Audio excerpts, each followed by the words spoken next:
Les grands entretiens de Storia Voce.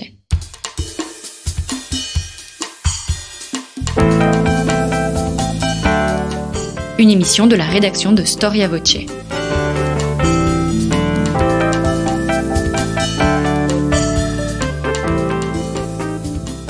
On retrouve Marie-Gwen Carichon.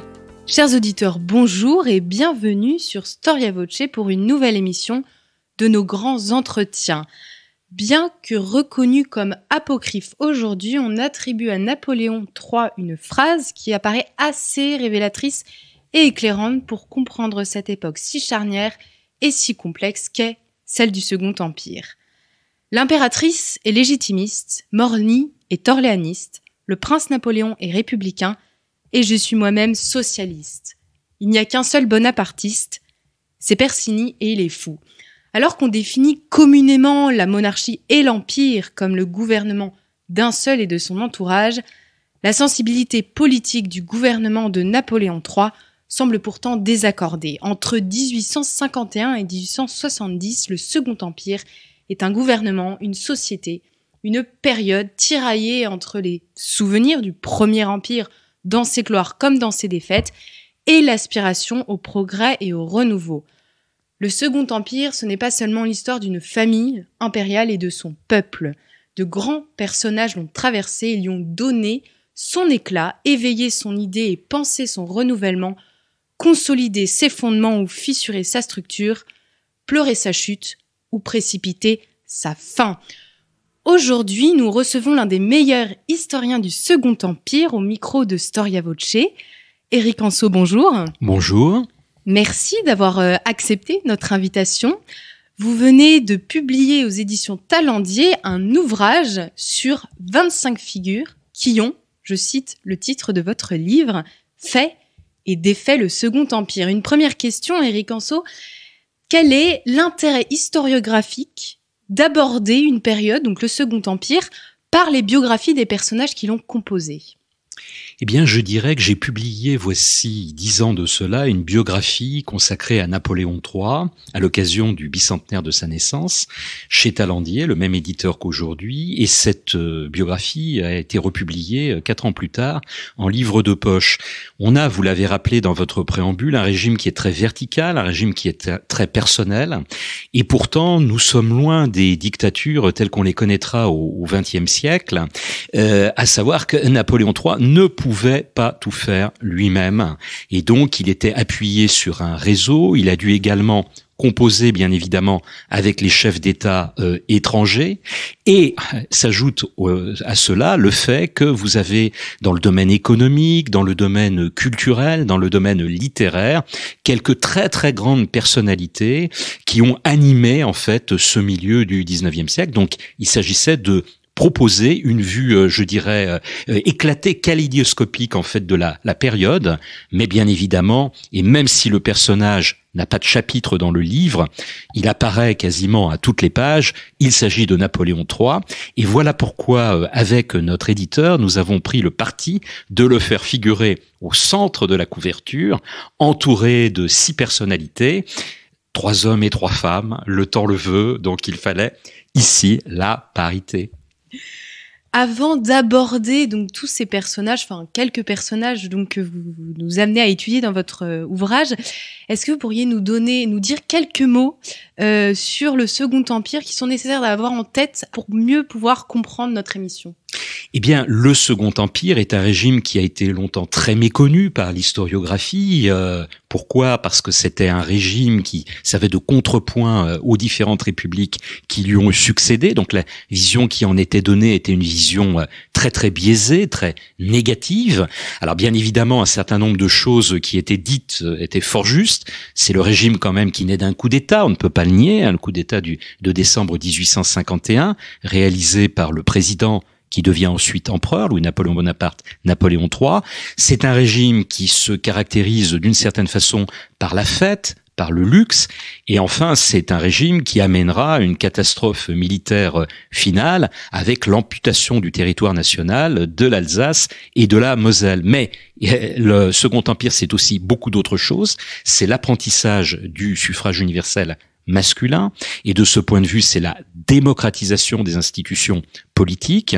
C'est une période de rayonnement incroyable d'un point de vue économique et social pour la France, et on peut renverser les choses d'un point de vue international. C'est quand même un empereur qui va participer du principe des nationalités, il en est l'un des fondateurs, et créer d'une certaine façon le royaume d'Italie, mais également la Roumanie, et l'Empire allemand. Une période donc assez riche, donc on suppose qu'il y a eu plusieurs confrontations de sensibilités politiques et plusieurs hommes politiques donc justement pendant cette période, et pourtant vous dites dans votre avant-propos que Napoléon III se considère lui-même comme le seul homme politique. Pourquoi ? Alors dans un régime vertical comme le sien et dans un régime bonapartiste, n'oublions pas que bien évidemment le Second Empire s'inspire du premier, mais que la doctrine bonapartiste a été définie dans les écrits de Louis-Napoléon Bonaparte, jeune homme, pendant son exil, mais également pendant qu'il était emprisonné au fort de Ham, et qu'il a été, ce corps de doctrine bonapartiste est défini également par ses conseillers, je pense ici à Persigny. Eh bien, en fait, un seul homme doit incarner la politique et la définir, et ce qui permettait de faire de la politique avant, sous les monarchies censitaires, Restauration et monarchie de Juillet, à savoir les assemblées délibératives, deviennent des corps techniques. Donc, on va y retrouver des membres de la société civile, on va y retrouver quelques intellectuels, mais surtout des grands patrons de l'industrie, on va y retrouver des négociants, on va y retrouver des propriétaires agriculteurs. Voilà pourquoi ce régime peut être qualifié de régime d'un homme, tout du moins dans les années 1850. Après, les choses évoluent. On va commencer par aborder plus précisément l'entourage de Napoléon. Donc, je me réfère à la citation que j'ai évoquée donc dans mon introduction, qui entoure Napoléon III en termes de famille et qui sont en fait les proches sur lesquels Napoléon III va s'appuyer pour sa politique. Alors Napoléon III, Louis-Napoléon Bonaparte, a perdu assez tôt ses deux parents, Louis le roi de Hollande et la reine Hortense de Beauharnais. Et donc il n'a plus ses parents au moment où il devient président de la République, puis empereur. En revanche, il a une famille, les Bonaparte étaient très nombreux, ils avaient fait beaucoup d'enfants. Vous savez que la progéniture de Charles et de Laetitia est très très nombreuse et Napoléon avait placé sur les trônes européens ses frères et ses sœurs. Eh bien, ils demeurent nombreux et en particulier Jérôme, l'ancien roi de Westphalie, le plus jeune frère de Napoléon, et ses deux enfants qui sont portraiturés dans le livre, à savoir le prince Napoléon, dit Plomplon, il occupe une grande place dans le régime, et puis sa sœur, la princesse Mathilde. Donc voilà un premier cercle. Théoriquement, eux font partie de la dynastie et peuvent, si Napoléon III venait à mourir, hériter du trône. Le prince Napoléon, ce qui va créer par la suite des difficultés avec l'impératrice Eugénie et avec le prince impérial. Et puis vous avez un deuxième cercle composé des autres membres de la famille, dont certains sont très recommandables. Vous avez dans le lot Louis Lucien qui est un savant, et puis vous avez des princes moins recommandables comme le prince Pierre Bonaparte qui est un impulsif, qui a tué un certain nombre d'opposants et qui fera parler de lui à la fin du Second Empire. Votre ouvrage s'ouvre avec le portrait de la princesse Mathilde que vous venez d'évoquer. Alors, parmi toutes ces personnalités qui entourent Napoléon III, pourquoi le choix de cette princesse Mathilde? Qui est-elle? Alors, la princesse Mathilde est très importante et tout d'abord, vous avez signalé que j'ouvrais mon ouvrage par elle. Il faut savoir que les 25 portraits sont en fait choisis dans l'ordre de leur entrée en scène dans la vie de Louis-Napoléon Bonaparte. Or, la princesse Mathilde a connu son cousin Germain très très tôt. Elle l'a connu intimement. Ils ont eu une relation amoureuse. Ils se bécotaient dans le parc du château d'Arenenberg en Suisse, acquis par la reine Hortense, la mère de Louis-Napoléon, et où les deux enfants de Jérôme venaient fréquemment passer les étés. Et la princesse Mathilde a même été fiancée à son cousin, Louis-Napoléon Bonaparte, en 1836. Nous sommes passés tout près d'un mariage. Elle a failli être l'impératrice du Second Empire, mais en fait, ce qui a fait capoter ce mariage, c'est le coup d'État de Strasbourg, avorté par Louis-Napoléon Bonaparte. Et à partir de ce moment-là, les fiançailles, ont été rompues. Alors, cela dit, les deux cousins sont restés très très proches et la princesse Mathilde tiendra un salon très important sous le Second Empire. Vous savez que les femmes à l'époque n'ont pas un accès direct à la politique, mais elles jouent le rôle d'égérie, elles jouent le rôle de transmetteuse, et bien souvent des personnalités politiques comme la princesse Mathilde jouent un rôle égal, voire supérieur à celui des hommes. La princesse Mathilde, en tant que femme de lettres et femme de culture, a permis de soutenir Napoléon III. En fait, a soutenu Napoléon III à travers son influence dans les cercles littéraires et dans les cercles philosophiques. Bien évidemment. Alors, elle recevait dans son salon de la rue de Courcelles, qui était l'un des deux grands salons bonapartistes du Second Empire, des personnalités tout à fait considérables de l'époque, aussi bien dans le domaine littéraire, je pense par exemple à Gustave Flaubert, que dans le domaine des arts. Tous les plus grands peintres de l'époque ont fréquenté son salon, le domaine musical, et ce salon était, si vous voulez, un petit peu comme les séries de Compiègne, organisées par l'impératrice Eugénie, l'un des lieux fondamentaux pour Napoléon III, de manière à réunir ce monde de la culture autour de lui, ce monde intellectuel qui, d'une certaine façon, pouvait lui faire défaut, parce que, ne l'oublions jamais, il avait aussi contre lui un très très grand nombre d'artistes et surtout de littérateurs, le premier d'entre eux, Victor Hugo. On connaît tous l'expression plus royaliste que le roi, et quand on pense à Victor de Persigny, on peut lui attribuer la phrase en le trouvant plus bonapartiste que les Bonapartes eux-mêmes. Donc on l'a évoqué tout à l'heure, Victor de Persigny, et on le considère presque comme l'inventeur ou celui qui a théorisé le bonapartisme. Enfin, toujours est-il que c'est ce que vous expliquez dans votre ouvrage, Victor de Persigny est votre deuxième portrait, que c'est l'homme clé dans la conquête et l'installation du pouvoir. Est-ce que vous pourriez expliquer à nos auditeurs pourquoi ? Tout à fait. C'est un personnage qui gagnerait à être davantage connu. Alors, quelques biographies lui ont été consacrées. Quelques années, l'un de nos gardes des Sceaux lui avait consacré une courte biographie, mais il mériterait bien davantage.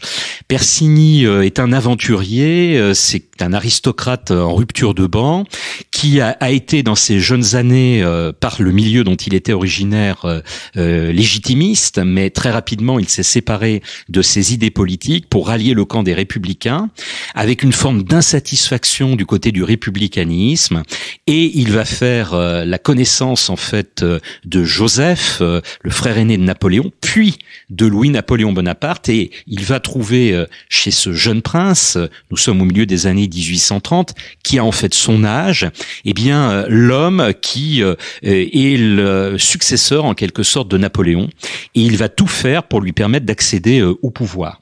Alors Persigny présente un énorme intérêt, puisque c'est à la fois un doctrinaire et un homme d'action.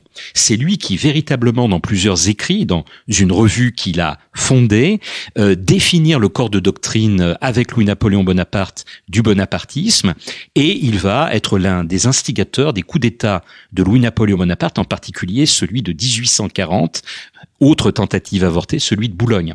Et puis on le retrouve en 1848, puisqu'il joue le rôle central dans la campagne présidentielle qui va permettre à Louis-Napoléon Bonaparte de devenir notre premier président de la République. 3 ans plus tard, il est, avec Morny, le personnage central du coup d'État du 2 décembre. Alors comment on peut définir le bonapartisme comme il était pensé par Persigny ? Comment on pourrait l'expliquer, ce bonapartisme ? Alors, le bonapartisme est l'alliance de plusieurs idées fortes. C'est à la fois s'ancrer dans la tradition de l'histoire de France, reconnaître l'héritage de nos rois, mais surtout, bien évidemment, tenir compte de ce fait majeur qu'a été la Révolution française, tout du moins dans sa première phase, la phase libérale, donc celle de 1789. Le bonapartisme est l'un des 3 courants bleus hérités en fait de 1789 avec l'orléanisme et le républicanisme. Alors qu'est-ce qui différencie le bonapartisme de l'orléanisme et du républicanisme ? L'orléanisme est fortement inspiré du modèle britannique de parlementarisme. Le bonapartisme, au contraire, c'est une forme verticale de pouvoir où l'exécutif joue le rôle tout à fait central. Le souverain en liaison directe avec le peuple. Les assemblées, sans être des chambres d'enregistrement, sont là pour acter en fait des décisions davantage techniques, et il y a par le biais du plébiscite, de l'appel au peuple, un lien direct qui s'établit avec le corps électoral. La différence avec le républicanisme se situe précisément à ce niveau, c'est-à-dire que les républicains de l'époque, pour la plupart d'entre eux, sont attachés à une démocratie représentative, là où les bonapartistes sont davantage attachés à une démocratie directe, lien avec le souverain. Alors qu'on parle justement d'idées politiques, il y a 2 phases dans le Second Empire. Il y a une phase libérale à la fin. Comment elle se manifeste, cette phase libérale, plus libérale?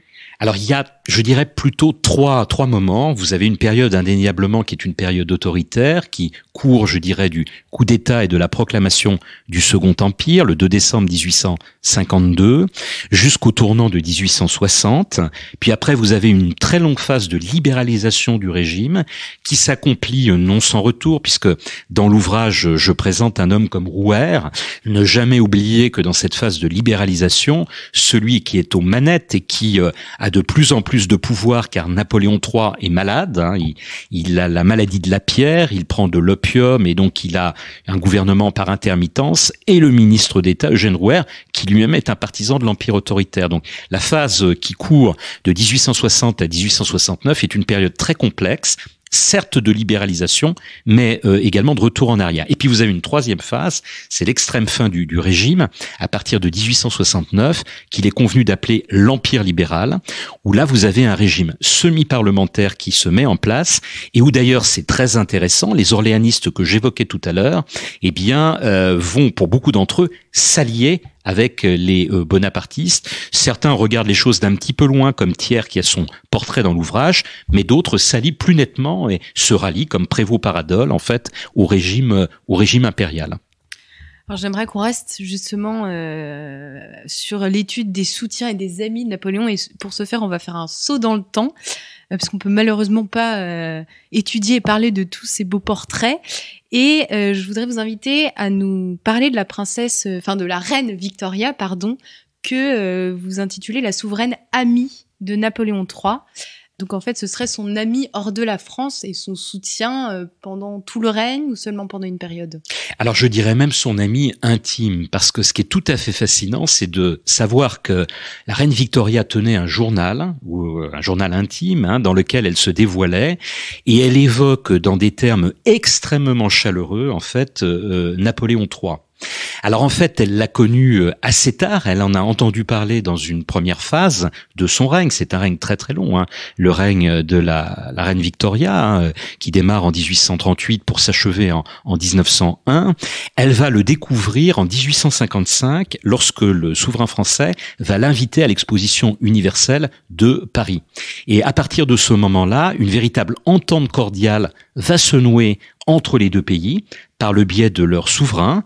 On parle d'une entente cordiale sous la monarchie de Juillet, la monarchie de Louis-Philippe. Il faut savoir que la reine Victoria est très peu tendre vis-à-vis de Louis-Philippe dans son journal intime, alors qu'elle a constamment des paroles très très fortes et chaleureuses pour Napoléon III. Cette amitié va être caractérisée, je vous donne 3 exemples, par la signature en 1860 d'un traité libéralisant les échanges entre les deux pays, qui est une grande première, 23 janvier 1860, et puis par la participation à 2 expéditions lointaines et communes des armées françaises et britanniques, l'expédition de Syrie pour venir en aide aux chrétiens d'une part, et la funeste expédition du Mexique, un petit peu plus tard dans les années 1860.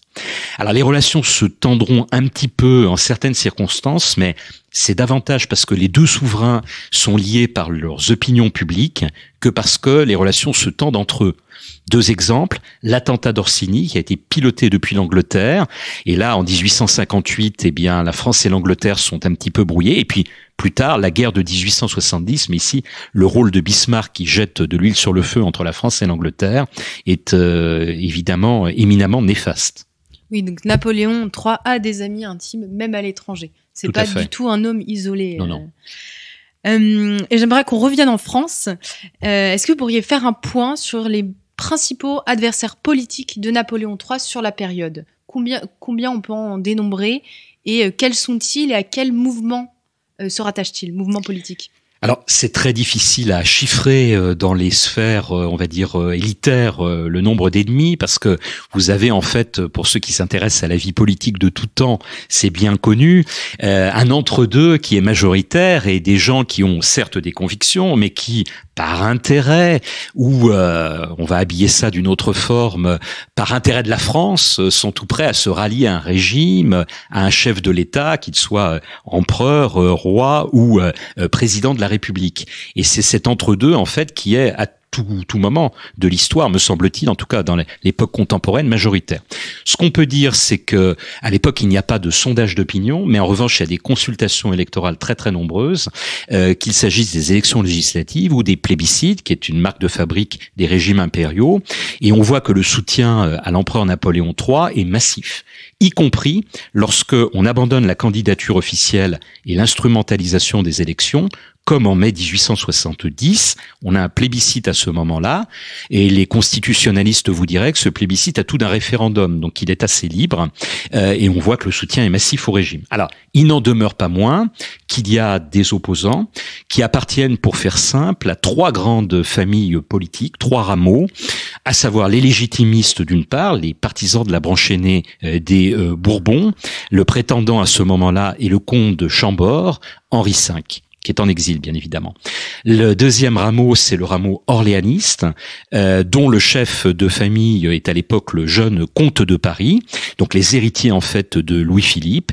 Et le troisième rameau oppositionnel, c'est la grande famille républicaine, elle-même extrêmement divisée entre républicains modérés, républicains avancés, rouges, socialistes. Donc là, vous avez trois éléments qui s'opposent à Napoléon III, dont certains se rallieront à l'Empire libéral, mais dont d'autres seront des opposants absolument irréconciliables, comme on les appelait à l'époque, irréductibles. Je pense à l'aile gauche du Parti républicain.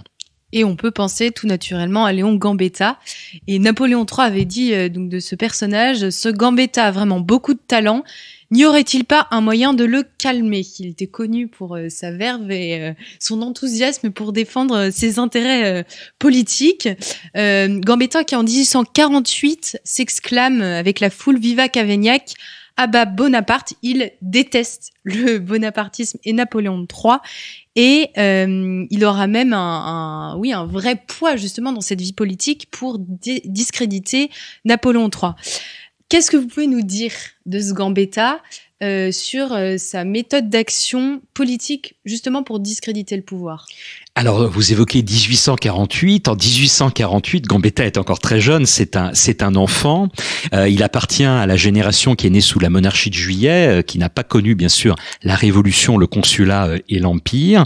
Et il est d'une famille italienne, républicaine, et donc il subit en quelque sorte l'influence de ses parents. J'entends par là que, attention, je ne dis pas qu'il n'est pas un républicain sincère, mais il le prouvera par la suite. C'est un républicain intelligent, un républicain modéré, et quand il sera aux affaires, on qualifiera la tendance dont il sera le chef de républicanisme opportuniste. Et de fait, dans les années 1860, on l'a vu derrière Émile Ollivier.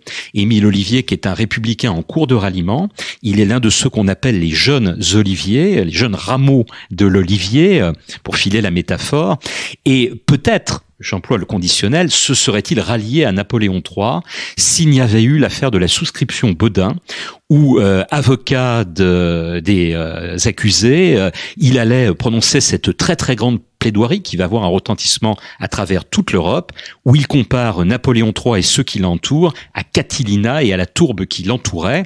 Il se considère comme le moderne Cicéron, et cette popularité va l'amener à durcir considérablement son discours. Il va être candidat aux élections législatives de 1869, et très intéressant, il est à la fois élu de Marseille, où il adopte une ligne républicaine modérée, et du quartier de Belleville à Paris, où là il est sur une ligne radicale très très dure, avec une forme de mandat impératif vis-à-vis des ouvriers de Belleville.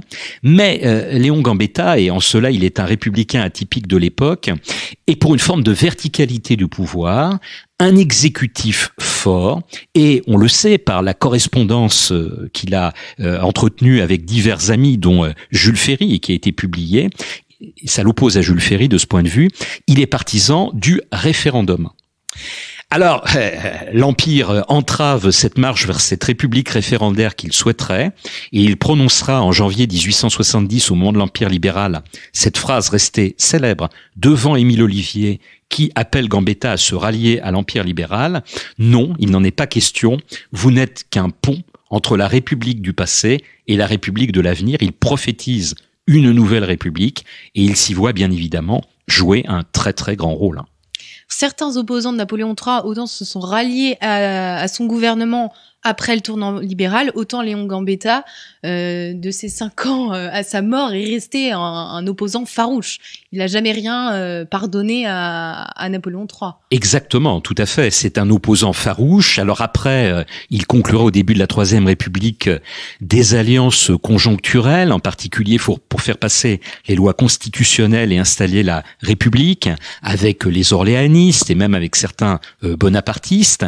Mais effectivement, il est un républicain extrêmement farouche. Je l'opposerais, si vous voulez, à une autre figure, outre Émile Ollivier, qui est Ernest Picard, parce qu'au moment de l'Empire libéral, Ernest Picard va fonder un groupe au sein des Républicains qu'on appelle la gauche ouverte, et le parallèle, le pendant, c'est ce qu'on appelle la gauche fermée, la gauche irréconciliable, dont les 3 chefs sont Jules Grévy, Jules Favre, et le 3e est le jeune Léon Gambetta. Alors, dans votre ouvrage, Éric Anseau, vous ne parlez pas seulement des personnages politiques ou de la famille de Napoléon, mais également des figures littéraires. Et donc, il y a 2 chapitres qui sont consacrés, donc l'un à George Sand et l'autre à Victor Hugo. George Sand a un avis sur la politique de Napoléon III, et elle le dit, et pourtant elle n'est pas opposée au Bonaparte dans l'absolu. Qu'est-ce qu'elle pense de la politique de Napoléon III, George Sand ? Alors, j'opposerais quand même, vous avez évoqué Victor Hugo, George Sand et Victor Hugo, en ce sens que George Sand a, je dirais, une colonne vertébrale plus prononcée et plus durable que celle de Victor Hugo, qui, on le sait, a un parcours qui va de la droite de l'échiquier politique à la gauche, et même d'une certaine façon à l'extrême gauche. Et c'est intéressant parce que le point de rupture, le basculement, s'opère au moment de la présidence de Louis-Napoléon Bonaparte. On y reviendra peut-être. George Sand est indéniablement, tout au fil de sa vie, une femme de gauche qui se dit socialiste, qui a pu être séduit par le jeune prince quand il était dans l'opposition et qu'il écrivait de l'extinction du paupérisme pendant qu'il était enfermé à Ham. Elle lui enverra une lettre pour lui dire « Noble prince, vos paroles sont magnifiques, vous avez compris le peuple ». Et d'ailleurs, Louis-Napoléon Bonaparte se servira de cette lettre au moment de la campagne présidentielle de 1848 pour montrer qu'il a des soutiens à gauche, ce qui ne déplaira fortement, bien sûr, à George Sand. Alors, vous disiez que George Sand n'est pas une ennemie du bonapartisme. Si, quand même, globalement, elle ne supporte pas cette forme autoritaire de pouvoir, mais elle crédite Napoléon III d'un certain nombre de choses.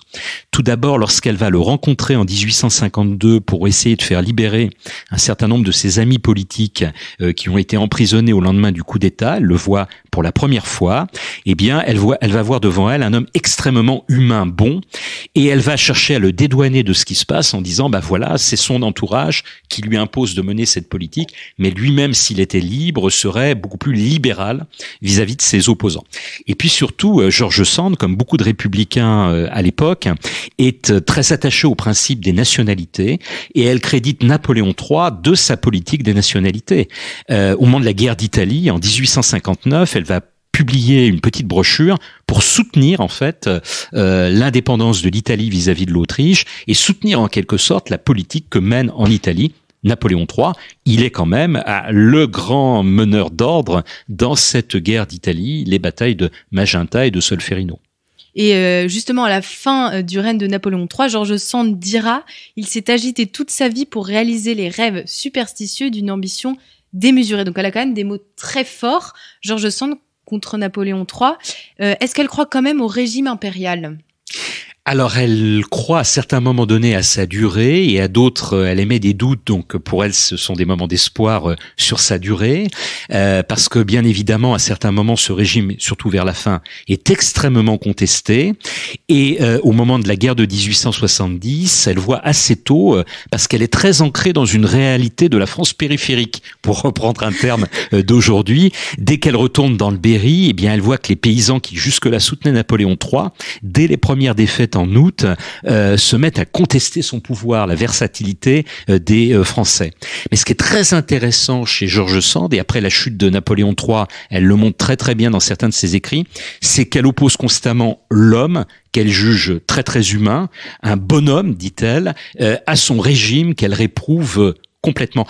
Et de ce point de vue, j'ai tendance à émettre un parallèle avec Zola, qui émet exactement le même jugement. Zola est un très très grand adversaire du Second Empire. Dans La Cloche en particulier, en août 1870, il a des paroles très dures sur le régime et il souhaite sa chute. Et puis Napoléon III, qu'il considère comme un souverain assez humain en fin de compte. Et alors, je voudrais qu'on vienne à Victor Hugo. C'est assez intéressant parce que tout jeune, il disait, donc à 14 ans, je veux être Chateaubriand ou rien. Il parlait de littérature. On peut se rendre compte que finalement, il a un petit peu la même situation politique par rapport à l'empereur. C'est un personnage emblématique du combat républicain contre l'Empire, Victor Hugo. Est-ce que vous pourriez nous en dire un peu plus? Alors tout à fait, et vous avez visé très juste dans votre questionnement. Je veux être Chateaubriand ou rien, et il va le devenir d'une certaine façon dans deux domaines. Dans le domaine littéraire, puisqu'il est, comme Chateaubriand a été le grand écrivain du début du 19e, le grand écrivain du milieu du 19e siècle, et d'un point de vue politique, Chateaubriand est le plus grand opposant à Napoléon Ier, et Hugo va se poser, c'est une posture mais c'est aussi une réalité, comme le plus grand opposant littéraire à Napoléon III. Vous savez, avoir le plus grand intellectuel, le plus grand écrivain de son temps contre soi, au 19e siècle, c'est quelque chose de gravissime. Alors simplement, le parcours de Victor Hugo est singulier, en ce sens que bien évidemment, d'une part, il est un grand admirateur de Napoléon. N'oublions jamais qu'il est le fils du général comte Hugo, donc ça n'est pas rien. Et d'autre part, il a été, sous la Restauration, un turiféraire de la monarchie restaurée. Il évolue puisqu'il devient pair de France sous la monarchie de Juillet. Il est très conservateur au début de la Deuxième République, même s'il reconnaît des fautes certaines à Louis-Philippe. Et il va évoluer vers le républicanisme. Mais au moment de la campagne présidentielle de décembre 1848, il a soutenu Louis-Napoléon Bonaparte dans son journal L'Événement avec ses fils. Et en fait, deux éléments vont l'amener à se séparer de Louis-Napoléon Bonaparte. Quand il voit que Louis-Napoléon veut entreprendre un coup d'État, veut se tourner vers un régime autoritaire, ça il le réprouve, car lui-même évolue à ce moment-là vers la gauche. Et puis il y a une deuxième raison un petit peu moins noble, mais qui est très réelle. Il était l'un des visiteurs du soir du palais de l'Élysée de Louis-Napoléon Bonaparte et il briguait le ministère de l'Instruction publique. Ce ministère de l'Instruction publique a été confié par Louis-Napoléon Bonaparte dans un premier temps au vicomte de Falloux, dans un deuxième à Esquirou de Parieux. Premier élément de rupture avec Louis-Napoléon Bonaparte. Le deuxième, c'est bien évidemment le coup d'État. Et à partir de ce moment-là, comme il s'est opposé au coup d'État, c'est l'exil. Vous savez qu'il refuse de rentrer en 1859. S'il n'en reste qu'un, je serai celui-là. Donc là encore, l'idée de se singulariser par rapport à tous les émigrés forcés politiques. Et puis, il rentrera le jour même de la chute du Second Empire. Napoléon III part en exil en Allemagne et Victor Hugo rentre triomphalement, gare du Nord, porté par la foule. Il est devenu l'incarnation de cette République qui triomphe en septembre 1870. Victor Hugo qui sera passé par toutes les sensibilités politiques en une vie, c'est ce qui est assez incroyable. Quels sont ses principaux textes sur Napoléon III? Alors il y a 3 textes principaux, mais de multiples. Ce sont parce qu'il a écrit dans les journaux successifs de ses fils, en particulier au moment de la libéralisation de l'Empire en 1868, un certain nombre d'articles très très importants. Mais 3 textes du début du régime, un pamphlet Napoléon le Petit, un recueil de poésie très très dur pour Louis-Napoléon Bonaparte, Napoléon III et tout son entourage, toute l'élite qui l'entoure et l'a servi, Les Châtiments. Ces deux ouvrages passeront sous le manteau en France et seront lus dans les salons. Alors, on évoquait tout à l'heure les salons bonapartistes, et citer ici les salons républicains, comme le salon de Marie Dagout, par exemple, ou plus tard le salon de Juliette Adam. Et puis, bien évidemment, Histoire d'un crime, qui est un récit du coup d'État, qui ne paraît pas à ce moment-là, mais c'est très intéressant, qui sera publié par Victor Hugo quand, cette fois-ci, il est revenu en France, et quand MacMahon va dissoudre la Chambre des députés en 1877. Il compare Victor Hugo, MacMahon à Napoléon III, et donc il fait paraître à ce moment-là Histoire d'un crime. On est dans l'histoire culturelle, dans l'histoire littéraire. On va un petit peu continuer sur cette lancée. Je voudrais qu'on parle du baron Haussmann, qui a, si je puis m'exprimer ainsi, inscrit le Second Empire dans la pierre, puisqu'il est surtout connu pour ses architectures à Paris. C'est lui qui a redessiné Paris. Mais le baron Haussmann n'est pas que un architecte. Quelle a été sa contribution en fait pour le Second Empire? Alors une contribution capitale, le baron Haussmann a été repéré par Louis-Napoléon Bonaparte quand il était préfet de la Gironde. Il est le préfet de la Gironde au moment du coup d'État et il empêche cette ville qui n'est pas du tout bonapartiste parce que tournée vers le grand négoce. Je rappelle quand même que Bordeaux est l'une des premières villes à s'être livrée à l'ennemi anglais à la chute de Napoléon. Il va tenir d'une main de fer Bordeaux au moment du coup d'État. Et quand Louis-Napoléon Bonaparte, Napoléon III va vouloir changer de préfet de la Seine pour pouvoir mener les grandes transformations de la capitale, juin 1853, il va faire appel au préfet Haussmann, qui va donc devenir le premier préfet de France, et il va le rester jusqu'en janvier 1870. C'est Émile Ollivier qui obtiendra sa tête au moment de l'Empire libéral, parce qu'il incarnait, ce préfet Haussmann, l'Empire autoritaire. Alors, il incarnait l'empire autoritaire parce que on a d'Haussmann l'image de celui qui a tracé les grands boulevards et les grandes avenues à Paris pour que les canons puissent y pénétrer plus facilement et réprimer d'éventuelles émeutes. Et puis aussi parce qu'il vénérait le souverain Napoléon III et qu'il était pour une forme, lui, de verticalité du pouvoir. Et enfin, parce qu'il y avait toutes ces dépenses occasionnées par les travaux de Paris. Alors, vous évoquez Haussmann. Quelle est la part qu'il a occupée dans les travaux? Elle est à la fois capitale. Vous savez qu'on parle d'osmanisation, d'osmaniser, et ce sont des termes qui ne sont pas forgés a posteriori, mais durant le Second Empire. Mais Haussmann, qui n'était pas un immodeste, remportant hommage dans ses souvenirs postérieurs à Napoléon III. Car tout a été pensé en amont par Louis-Napoléon Bonaparte, qui était à la fois urbaniste, architecte, et qui avait, par les visites qu'il avait faites de Londres et de New York, une idée de la ville moderne telle qu'elle devait être conçue. Et Haussmann dit « J'ai été un formidable quand même, exécuteur de la pensée du souverain ». Alors là, il aurait presque tendance à se dévaloriser, parce qu'il n'y aurait pas eu Haussmann, Napoléon III aurait eu beaucoup plus de mal à faire passer ses idées. Napoléon III a des idées, mais bien souvent la mise en pratique est compliquée. Et Haussmann va être celui qui va faire avancer tous ces projets, y compris face à des opposants au sein même du gouvernement de Napoléon III, je pense au président du Conseil d'État Baroche. Il a été de ce point de vue tout à fait capital. Et puis, il nous a évité des catastrophes. On parle beaucoup de Notre-Dame aujourd'hui avec ce dramatique incendie. Il faut savoir que Napoléon III voulait raser quasiment tous les bâtiments d'île de la Cité pour mettre davantage en valeur la restauration de Viollet-le-Duc. Et c'est à Haussmann qu'on doit leur préservation. C'est à Haussmann que l'on doit le réseau d'adduction d'eau de la capitale. C'est à Haussmann que l'on doit également un certain nombre d'espaces verts de la capitale. Donc il a joué, si vous voulez, un grand rôle pour réaliser ce que Napoléon III avait dans la tête, mais aussi pour amender ce qu'il avait dans la tête. Vous venez de parler justement du projet de Napoléon III de raser Notre-Dame.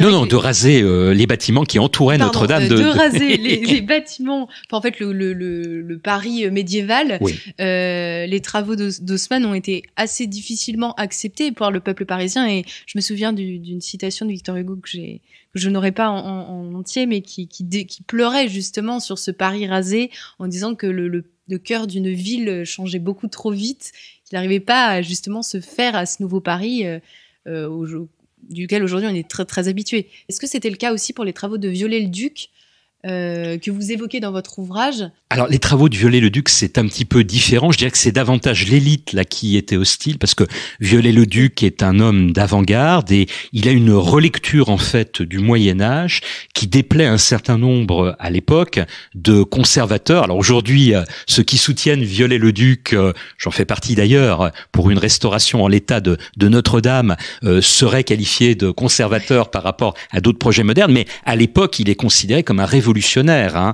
avec sa relecture du Moyen-Âge, et c'est l'élite qui le critique.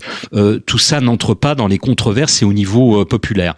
Par contre, vous avez parfaitement raison, Haussmann est très décrié par une partie de la population, ne serait-ce que parce que il va faire raser un certain nombre de quartiers du Paris populaire au centre-ville pour y construire ces magnifiques immeubles haussmanniens, une ville qui va s'embourgeoiser et un Paris populaire qui va se retrouver rejeté à la périphérie. C'est ce qu'a très très bien montré Jeanne Gaillard dans sa thèse de doctorat du milieu des années 70, Paris la ville. Le peuple se retrouve dans des quartiers comme Belleville et c'est ce peuple qui redescend vers le centre-ville au moment de la Commune pour réinvestir la ville. Et on a des opposants ici très très nets à la politique du baron Haussmann. C'est très clair. Alors, on a parlé diplomatie, politique, littérature, architecture, mais on n'a pas parlé religion. Et il y a un personnage qui est très intéressant que vous développez dans votre ouvrage, Pie IX. Alors, Pie IX, c'est le pape qui règne pendant celui de Napoléon III, donc entre juin 1846 et février 1878. C'est une relation compliquée avec Napoléon III, le pape Pie IX. Au début, vous expliquez que c'est l'alliance du trône et de l'autel, donc l'alliance de l'Église et de la France, mais ça va se compliquer par la suite. Pourquoi ? Alors on peut même remonter un petit peu avant, puisque quand il était président de la République, pour devenir président de la République, et comme d'ailleurs son grand adversaire, le général Cavaignac, Louis-Napoléon Bonaparte s'était engagé à restaurer le pape sur son trône. Il faut savoir qu'à l'époque, le pape est un souverain spirituel, mais aussi un souverain temporel. Un tiers de l'Italie fait partie des États pontificaux, et le pape a été renversé par les républicains romains, et son principal ministre, qui était un Français, Pellegrino Rossi, a même été assassiné. Louis-Napoléon Bonaparte, devenu président et avec l'accord et le soutien de la majorité monarchiste de l'Assemblée législative sous la Deuxième République, va envoyer un corps expéditionnaire et va rétablir le pape sur le trône. Mais en lui disant donnant, je vous rétablis sur le trône de Saint-Pierre, vous devez libéraliser la politique dans vos États. Ce que le pape fera très imparfaitement. Donc déjà, il y a une première ligne de fracture entre les deux chefs de l'État. Dans les années 1850 et après le coup d'État, un rapprochement certain s'opère entre les deux souverains. C'est ce que vous avez appelé l'alliance du trône et de l'autel, une formule de l'époque, effectivement. Mais la guerre d'Italie ouvre une boîte de Pandore et menace les États pontificaux. Apparaît en France un courant catholique politique qu'on appelle les cléricaux, qui vraiment ne supportent pas cette politique de Napoléon III. Et Pie IX va prendre des prises de parole publiques extrêmement dures à l'égard de Napoléon III. Une grande tension dans les années 1860 qui va même amener le pape à refuser l'investiture canonique à un certain nombre d'évêques qu'a choisi, en vertu du concordat, bien évidemment, Napoléon III. Une tension qui se caractérise également par le fait que l'archevêque de Paris, Monseigneur d'Arbois, est tiraillé entre sa fidélité au pape et son soutien à Napoléon III. Il est titulaire de la grande aumônerie d'Empire. Et donc, si vous voulez, la tension est très très forte. Par contre, à la fin du Second Empire, ça on le connaît peu, un rapprochement certain s'opère entre Napoléon III et le pape. Napoléon III renvoie un nouveau corps expéditionnaire pour lutter contre les Garibaldiens, qui va protéger la papauté. Et cela ira jusqu'à la guerre de 70 contre l'Allemagne, où là, on a besoin d'hommes. Napoléon III retire ses troupes. Le pape soutient Napoléon III dans cette guerre, mais vous le savez, bien évidemment, le fait qu'il n'y ait plus ce corps expéditionnaire à Rome fait que les Garibaldiens, sitôt la chute de l'Empire survenue, en profitent pour, par la Porte Pia, entrer dans Rome et prendre le contrôle de Rome et en faire la capitale de l'Italie. Alors, ce qui est très particulier, en fait, dans la relation entre Pie IX et Napoléon III, c'est que les Français qui se disent catholiques sont à la fois soumis à la politique de Napoléon III et à la fois doivent écouter le pape en tant que chef de l'Église. Et en fait, toutes ces relations vont avoir un impact énorme au sein du milieu catholique. Et donc, on va voir des catholiques qui vont soutenir, par exemple, Napoléon III pendant son coup d'État et d'autres, à la suite de Louis Veuillot, par exemple, qui vont s'opposer.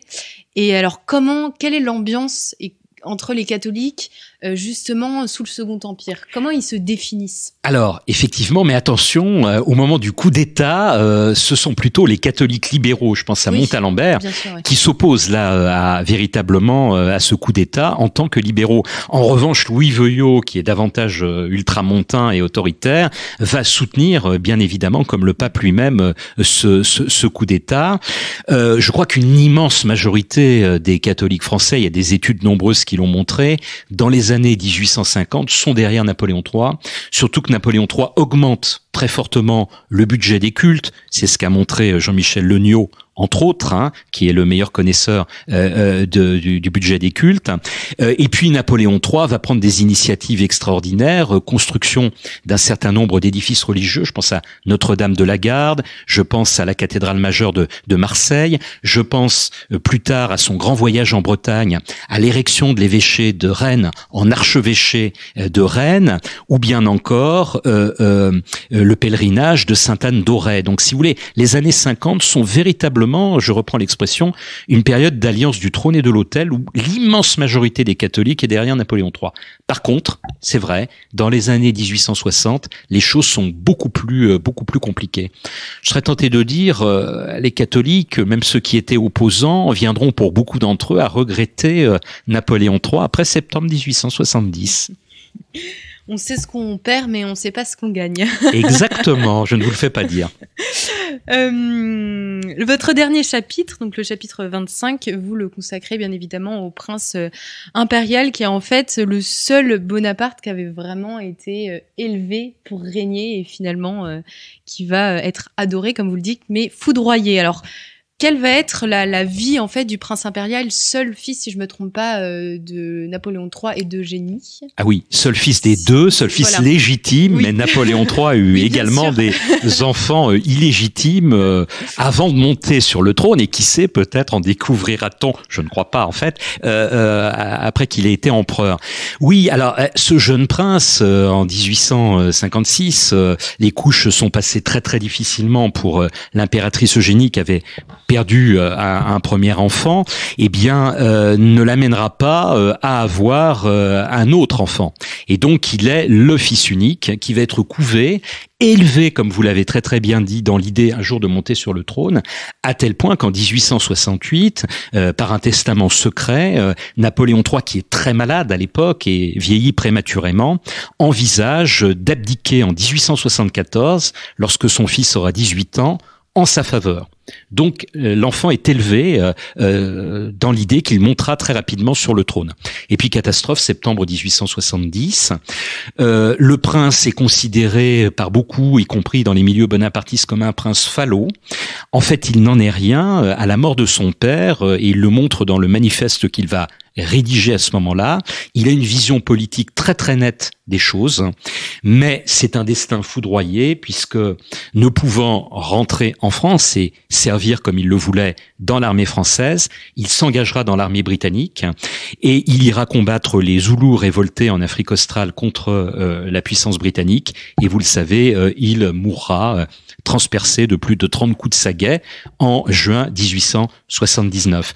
C'est une catastrophe pour le parti bonapartiste, parce qu'à partir de ce moment-là, il va se séparer entre deux tendances. Le prince Napoléon qu'on évoquait tout à l'heure, tenant, on va dire, d'un bonapartisme de gauche, et son fils aîné, le prince Victor, davantage légitimiste du point de vue du bonapartiste, un bonapartisme plus rassembleur, mais sur une ligne un petit peu plus droitière. Et c'est le début de la fin, on peut le dire, du bonapartisme à partir de la mort du prince impérial. Alors combien de temps durent ces espoirs de réinstaurer un nouvel empire par justement ces partisans des bonapartistes. Dans les années 1870, ces espoirs sont très importants puisque après avoir chuté, Napoléon III, avec d'ailleurs le soutien du prince Napoléon, envisage de faire un nouveau vol de l'aigle, pour reprendre le pouvoir.